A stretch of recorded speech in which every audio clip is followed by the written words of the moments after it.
پھر ایک حدیث مبارکہ کے اندر نبی کریم علیہ الصلوۃ والسلام نے جو راستے کے حقوق بیان کیے،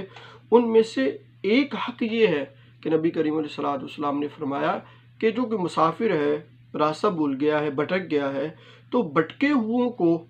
اس کی منزل تک پہنچانا یا منزل کی طرف رہنمائی کرنا، یہ بھی راستے کے جو ہے وہ حقوق میں شامل ہے۔ اور پھر ایک جو سب سے اہم حق ہے، جس کو آج کل ہم جو ہے وہ اگنور کر دیتے ہیں، ہم نظر انداز کر دیتے ہیں، وہ ہے مظلوم کی مدد کرنا۔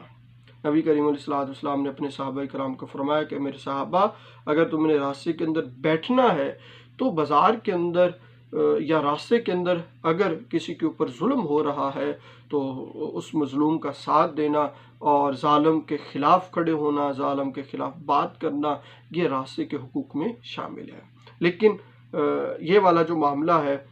ہم بالکل بھی نظر انداز کرتے ہیں۔